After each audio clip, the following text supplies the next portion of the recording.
rakyatku semuanya, bangunlah jiwanya, bangunlah padanya, untuk Indonesia Raya.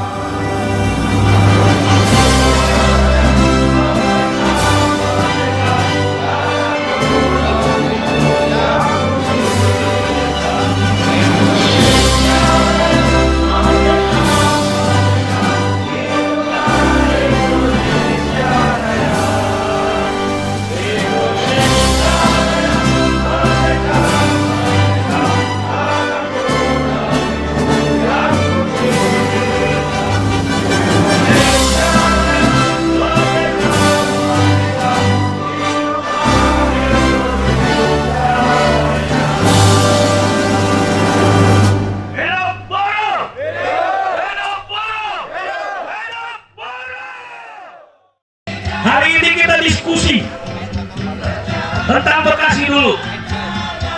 Tentang Bekasi dulu, Kota Bekasi maupun Kabupaten Bekasi. Bagaimana situasi 3 bulan ke belakang atas nama instruksi pemerintah. Kita mengikuti aturan, tapi kenyataannya dimanfaatkan. Tapi kenyataannya ada yang memanfaatkan. Ada yang memanfaatkan secara licik. Tapi itu sampai Juli. Oleh karenanya ada satu, Hobi sudah lakukan konsepnya udah kita kasih, itu loh argumennya, itu loh ininya. Hobi udah berkali-kali. Maka dari jalan lain kecuali aksi. Jadi ini bukan suatu tujuan, aksi hanya sebagai alat. Dalam aksi yang nanti kita harus pastikan gubernur menandatangani surat keputusan, bukan surat edaran. Hidup buruh! Hidup buruh! Kemudian ada beberapa topik lagi, tolak omnibus law, tapera, dan tolak PHK, upah dipotong, THR dicicil. Mudah-mudahan dengan konsolidasi Akbar hari ini membawa suatu jalan yang lebih baik lagi, bagaimana ke depan kita bisa bersama-sama mengulang sejarah. Karena kata Bung Karno, ingat jas merah, jangan sekali-sekali melupakan sejarah. UMSK adalah prinsip perjuangan kawan-kawan buruh. UMSK adalah satu poin kesejahteraan di mana kita bisa mengangkat derajat kawan-kawan buruh lebih baik. Maka tidak boleh satu poin pun di dalam kesejahteraan buruh hari ini harus dikalahkan, kawan-kawan. Tidak boleh satu poin pun hari ini harus dikorbankan demi yang namanya kompromi, demi yang namanya hal-hal lain. Karena tidak ada satu poin pun hari ini regulasi yang menjamin kesejahteraan kawan-kawan buruh. Apa kita mau diam? Kurang kencang. Apakah kita mau diam? Siap berlawan? Angkat tangan kirinya, kawan-kawan. Siap berlawan? Siap berlawan? Maka penting konsolidasi Akbar ini agar kita semua paham bagaimana kita menentukan dan memutuskan strategi ke depan kita mau kayak gimana. Setuju, kawan-kawan? Harapan saya adalah Omnibus Law, para pimpinan federasi, para pimpinan konfederasi bisa bersepakat untuk mencari jalan, untuk mengganjal dan menghambat atau juga membatalkan Omnibus Law diputuskan. Karena tidak hanya UMSK, UMK pun dalam rancangan undang-undang Omnibus Law itu akan hilang. Maka hari ini kawan-kawan yang hadir di sini sudah tidak ada lagi bendera, tapi adanya kelas Avenger di COVID ini, kelas buruh, kelas yang harus melawan regulasi yang menyengsarakan kaum buruh. Yang terhormat kepada panitia penyelenggara acara rapat konsolidasi Akbar Aliansi Buruh Bekasi Melawan. Kawan-kawan sekalian, pada hari ini kita harus satukan tekad kita. Kita harus seragamkan pandangan-pandangan kita dengan berdasarkan kepada kondisi yang objektif.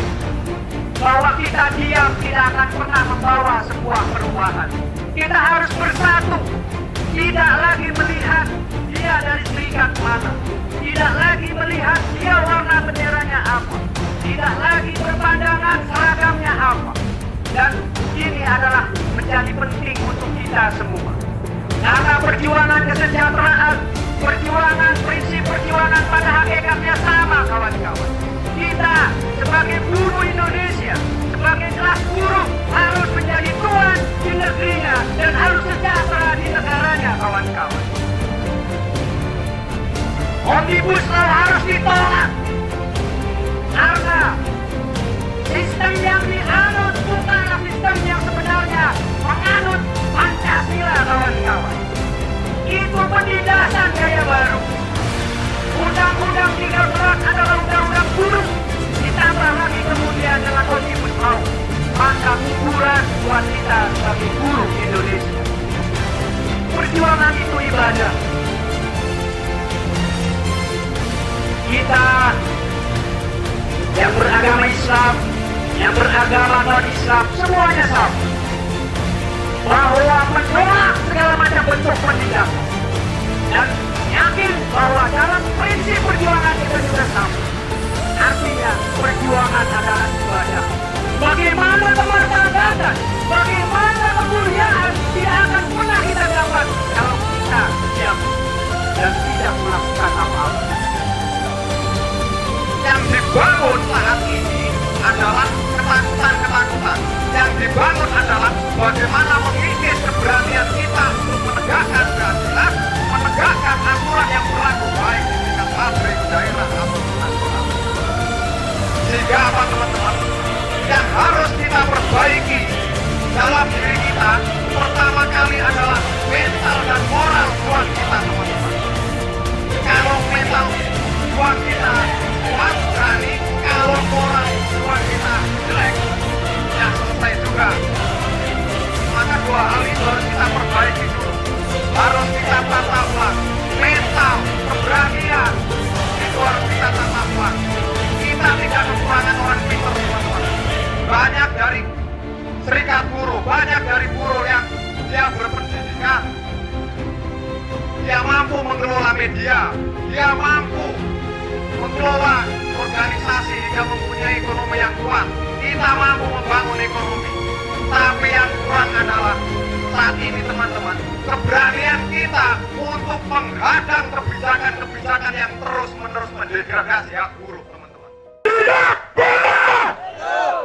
Baik kawan-kawan, dari pertama dari Bung Amir, Pak Dekamto, sampai yang terakhir para pimpinan federasi di Kabupaten Kota Bekasi menyampaikan orasinya dan semua ada korelasinya, menyambung tetap bahwa kita buruh Bekasi, Kabupaten Kota Bekasi siap melawan. Siap melawan tidak?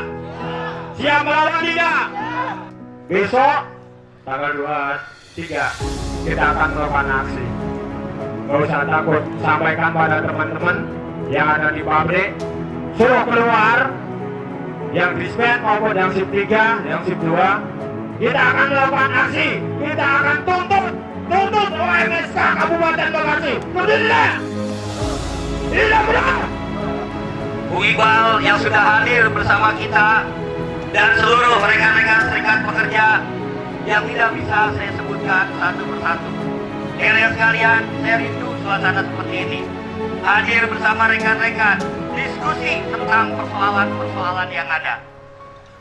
Ada suatu kerinduan, ada satu harapan, dan ada satu semangat ketika saya bersama rekan-rekan seperti sekarang ini.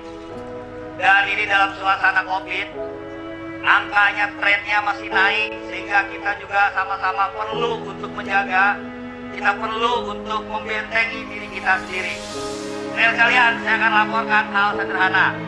Yang pertama, saya tadi sampaikan Bung Amir berada di Komisi 9. Komisi 9 berkaitan dengan kesehatan, kemudian tenaga kerja, kemudian BPJS, kemudian Badan POM, dan yang lain-lain. Apa yang sudah saya lakukan selalu saya laporkan kepada Presiden. Kemarin saya diundang oleh Bung Iqbal. Kemarin Bung Iqbal mempertanyakan, Bung Obon, apa yang akan dilakukan dan apa yang akan dilakukan ke depan. Dan di banyak kasus, di banyak masalah, hal ini banyak dimanfaatkan oleh pengusaha-pengusaha nakal. Mereka berargumen, mereka menyampaikan COVID terdampak terhadap perusahaan mereka, sehingga kewajiban mereka untuk memberikan hak-hak terhadap buruh diabaikan hari ini. COVID ini tidak lebih dari 4 bulan.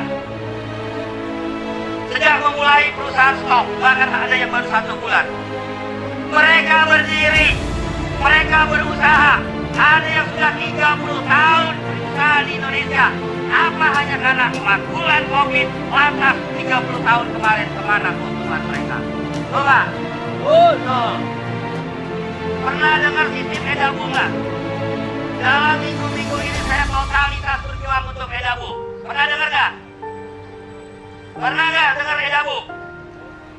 Jadi sederhananya gini. Kemarin saya ke BPJS dan saya sangat berterima kasih. Seorang anggota kita kemarin sore mengajarkan kepada saya, Bang Obon, abang harus tahu sistem edabu.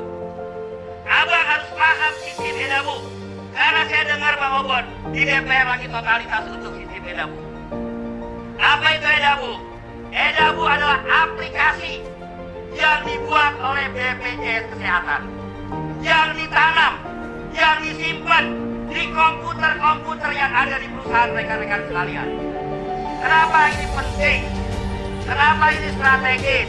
Tapi masih jarang yang mempersoalkan ini semua. Bagi saya ini penting, bagi saya. Dan Jumat besok saya akan berjuang juga. Jadi kalau ada teman-teman dari Buruh Bekasi Melawan, kalau ada yang mau ikut boleh. Pagi jam 8 ikut saya. Kita akan diskusi perbaikan edabu. Jadi prinsipnya gini edabu. Begitu buruh di PHK, hari ini buruh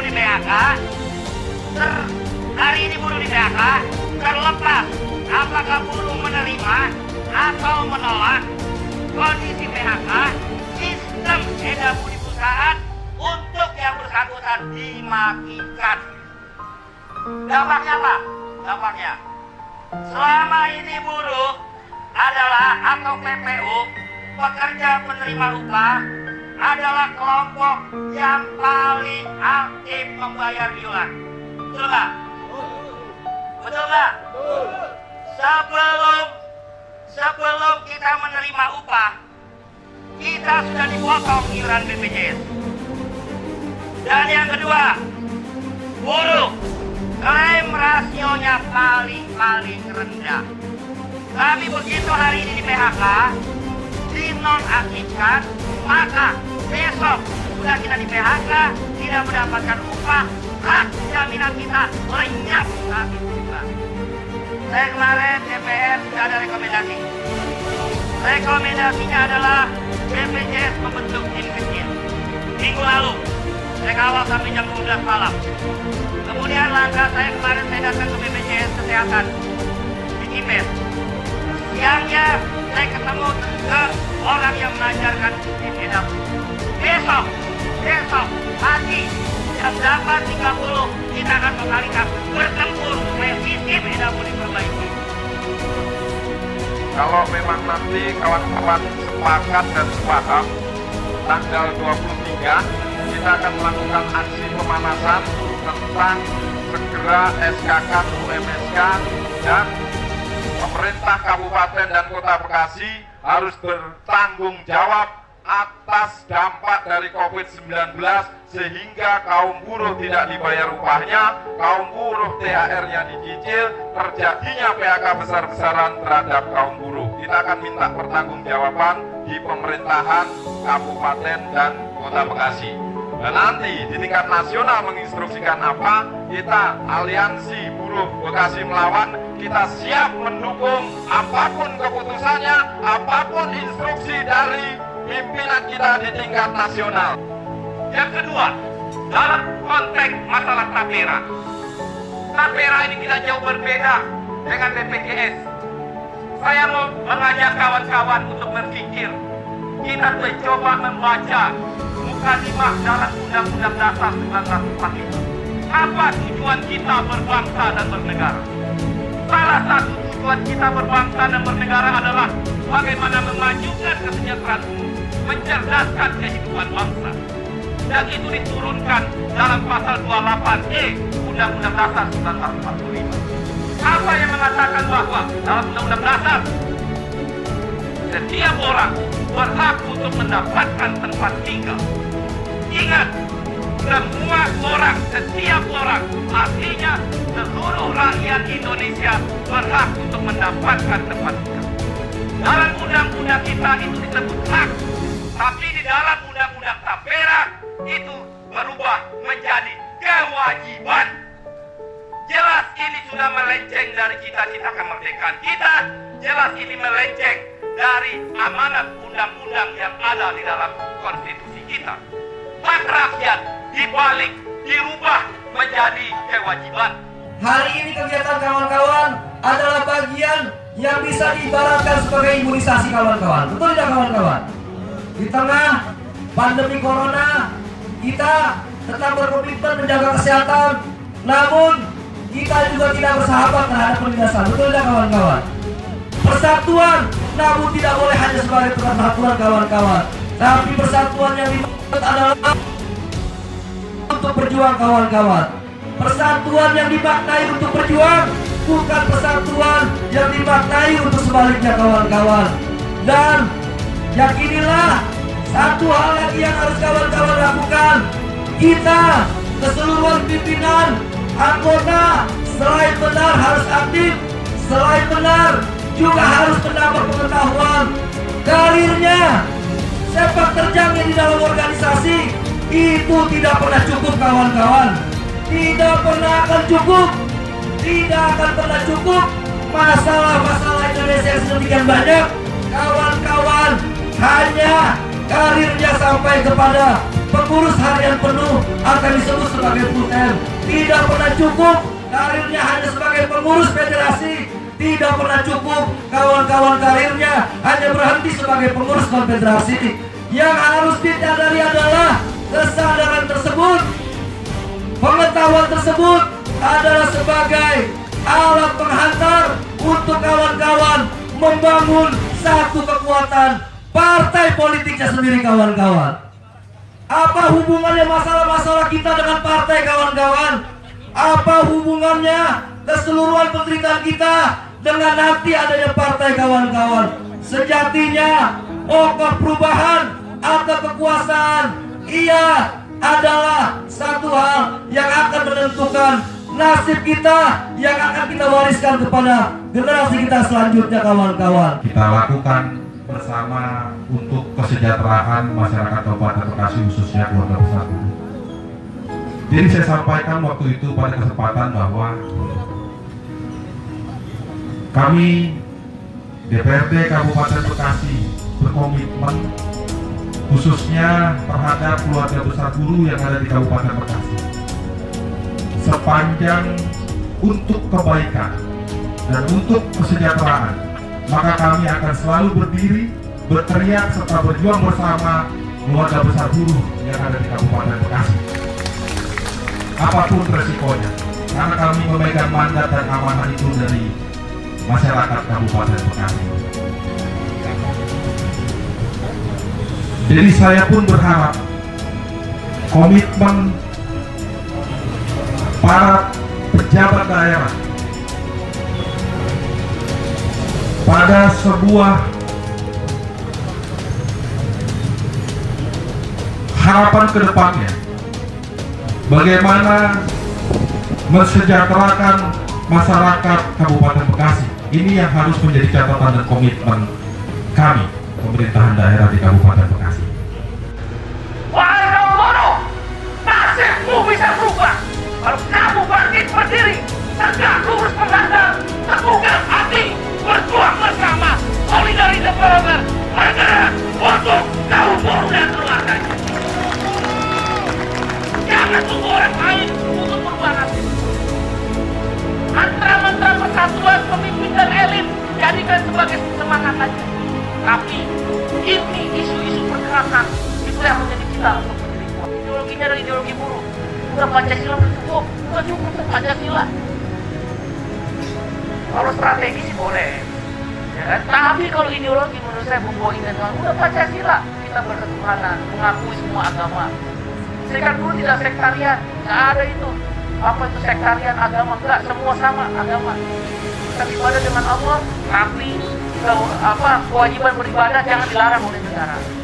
Nggak usah pakai HIP itu. bukan hubungan Indonesia Pancasila tuh ya. Ya kan? Hip hura-hura untuk nakal. Udah, Pancasila udah selesai ideologi bangsa. Itu konsensus daripada pemimpin konstitusi. Aliansi Buruh Bekasi melawan. Siap berjuang. Siap berjuang. Siap berjuang. Terima kasih. Assalamualaikum warahmatullahi wabarakatuh. Oke, terima kasih kepada Bang Iqbal dan juga kawan-kawan semuanya. Udahlah, kita dengan mengucapkan alhamdulillahirabbil alamin. Ya, terima kasih atas kehadiran kawan-kawan semuanya, kehadiran Presiden Konfederasi Serikat Buruh Serikat Pekerja di Indonesia, dan juga kehadiran Bapak Muhammad Tabroni, kehadiran Bung Arya Dwi Nugraha, kehadiran kawan-kawan semua yang tidak bisa sebutkan satu persatu. Salam dari pertemuan hari ini. Ingat, tanggal 23 kita aksi turun ke jalan kembali. Setuju? Dan tanggal 30 kita aksi ke Jawa Barat apabila UMSK belum juga di-SK-kan. Sekali lagi, kepada kawan-kawan semuanya, wabillahi taufiq wa hidayah. Assalamualaikum warahmatullahi wabarakatuh. Hidup